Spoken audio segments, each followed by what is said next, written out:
itutuloy pa rin natin, no? Okay.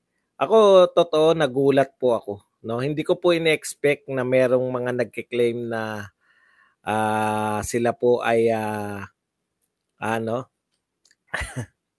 sila po ay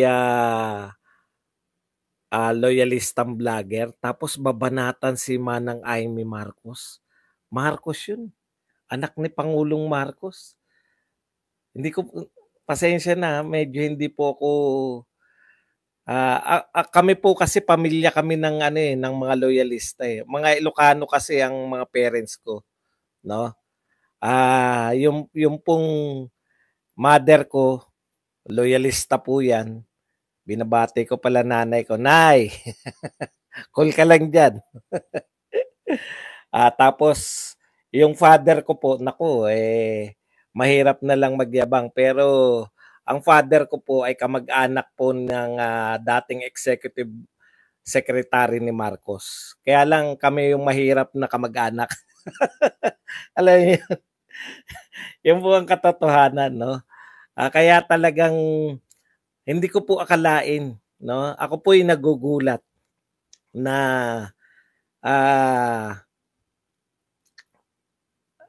how parang mayroong magsasabi ni sila ay loyalista na tapos babanatan mo si Senator Amy Marcos talaga. Ako po hindi po ako loyalista.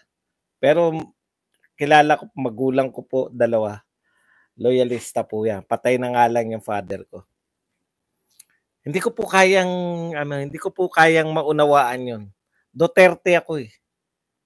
Wala pong maglalakas loob siguro na Duterte na sasabihin niya na sasabihin niya na Duterte ako pero babanatan niya si Sara Duterte o si Paulo Duterte o si Baste.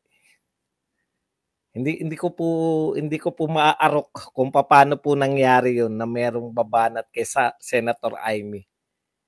Ano no? Ewan ko, vlogger 'yan eh. Yan yung vlogger na kilala ni Ram yan. Yan yung mga vlogger na mukhang naliligo naman pero mukhang hindi pa rin naliligo. Anyways, isa pa pong balita, si Joel Reyes Sobel. Joel Reyes Sobel, kilala niyo pa si Joel Reyes Sobel? Yun pong gaya-gaya kay Ted Filon, yung gumagaya po kay Ted Filon. Si Joel Reyes Sobel ay nagwika po, no? Parang hindi ko naman nabalitaan na hindi ko talaga alam, Ram. Marami bang loyalista na bumabanat kay Senator Amy? Marcos yun eh. Talaga? Hindi ko ma-imagine. No? Yung mga Duterte kasi kahit papaano mahihiya pa sila na nasabihin na hindi nila binoto si Sara Duterte, di ba? Baka isa o dalawa lang yung umamin na hindi nila binoto si Sara Duterte. Ipapangatwiran nila dahil kumampi kay Marcos. Pero never pong direkta babanatan mo isang Duterte kung Duterte ka. Joel Reyes Sobel. Okay. At iba pa pong mga balita. Talakayin po natin, no? Ito po si isa-isa kasi Sabado po ngayon, nagbabasa tayo dapat ng mga tweet ng mga kalaban natin. Ito po ang sinabi nitong Antonio Contreras. Alam niyo na kung ano eh, no? Makikita niyo po yung kampi kay Tambi, isa lang po yung ano nila eh. Isa lang po yung kampanya nila ngayon. Kahit wala po silang parang yung mga tropa ni Tambi kahit walang ebidensya, parang mga dilawan. Basta ulit-ulitin nyo lang, papasok din po yan. No? Okay. Ang kanila pong banat kay Sara Duterte, pro-China. Hingan nyo po ng ebidensya yan ng mga yan. Nag-aim check eh. Yan lang po yan. Pero yung nagpahayag po sila na tayo ay papasakop sa China o tayo ibibigay na wala pong ganun. No? Kahit po paulit-ulit po si Tatay Digong na nagsabi atin na yang ayungin. Pero i-insist po nila na pro-China. Wala nang palipaliwanag. Basta ganun lang ang dala nila. Pro-China kayo. Wala nang, buti pa nga yung Dilawan eh. No? Mabuti pa nga kalaban ng Dilawan, at least may inaakusa pa eh. May tinatanong pa eh, saan mo ginamit yung yung 125 million. Pero ito po, yung mga Tambi boys, pro-China lang si Sara Duterte. Tapos na. Okay. Isa-isahin po natin. Makikita nyo na po ngayon kung sino po yung mga Tambi boys eh. Isa na po to si Antonio Contreras. Hindi ko sinasabing Tambi boys.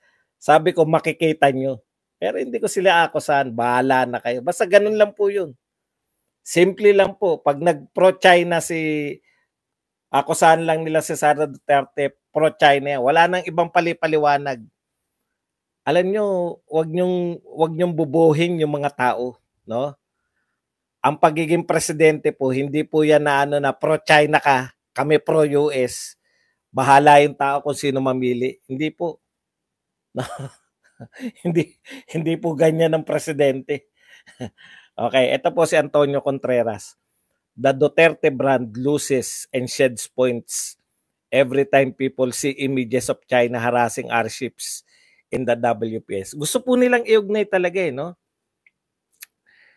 Yung China po nang haharas sa Philippine ships, ibibintang po nila kay Duterte. Ano po kinalaman ni Duterte dyan? Ang layo, di ba? O yan, mga Tambi.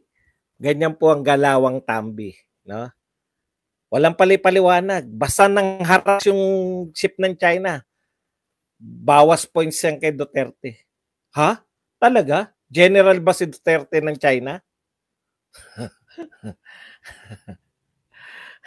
Alam po ninyo, hindi po may kakala sa mga tao yung nagawa ni Duterte, no?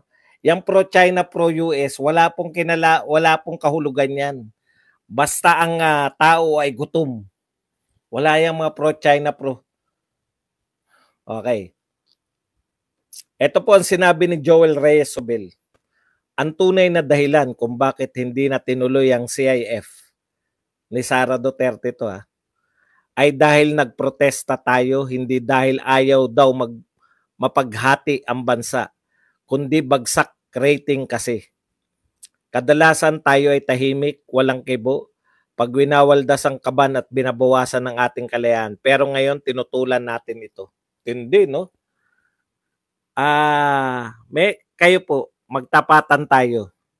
Hindi po tayo umalis sa Pilipinas, buhat po ng pumutok yung CIF, di ba? Buhat po ng pumutok yung 125 million na yan. May nakita po ba kayong malawakang protesta? Nakita niyo po ba si Joel Sobel na nagprotesta? Yan, no? Ay, kaya daw dito tinuloy ni BP Sara dahil nagprotesta daw sila. Talaga, may nagprotesta po. Baka iba meaning ni Joel Sobel ng baka naman hindi mo alam ang ibig sabihin ng protesta. Ang nakikita ko pong may protesta doon, no?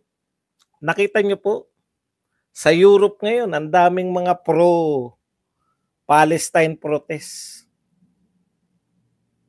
O kayong mga Dilawan, mahilig kayong magresibo, di ba? Joel Reyes Sobel, maglabas ka nga ng resibo na may protesta. Picture lang o kaya video. Alam nyo, nangampanya kayo, gusto nyong mawalan ng CIF? Kinampanya nyo sa mga radyo nyo, radio program, ayaw nyo na CIF? Nung pinagbigyan kayo, ayaw na rin ni Sara Duterte na isulong pa yung CIF. Imbis na magpasalamat kayo, alam niyo yun, nagtagumpay kayo dapat eh. Alam niyo pag nagtagumpay ka, kunwari nanliligaw ka, sinagot ka naman liligaw mo. Ay, baliktad. Kunwari nanliligaw ka, sinagot ka na nililigawan mo. 'Di ba masaya ka? Kasi yun yung gusto mo, eh. Eh, meron bang ganitong manliligaw? Halimbawa, sinagot ka na ng nililigawan mo, "Kaya mo lang naman ako sinagot dahil wala ng ibang nanliligaw sa'yo." Gano'n ba dapat ang attitude ng manliligaw, 'di ba? Nanliligaw ka, eh, gusto mo nung maging karelasyon, eh. Nung sinagot kita, mahal na rin kita. Eh, malamang kaya mo ko sinagot dahil walang iba. Gano'n po yung gustong palabasin nito ni Joel Reyes-Sobil, eh. Dapat magpasalamat kayo, inatras ni Sara Duterte.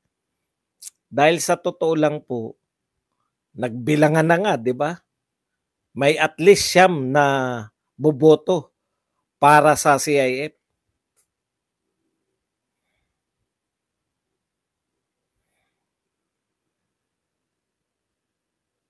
Una, pambobola yan, walang nagpoprotesta. Ikalawa, kung ipagpipilitan ni Sara Duterte, no? Yung mga kaalyado niya sa Senado, sila Bato, si Senator Tolentino, si Bongo, at iba pa. Eh baka makuha niya yung CIF. Hindi na nga pinursu para matahimik yung Pilipinas. Ayaw nyo pa rin tumahimik. Ngayon alam nyo na po kung sino po yung para sa kapayapaan at kung sino yung para sa tuloy-tuloy na kaguluhan.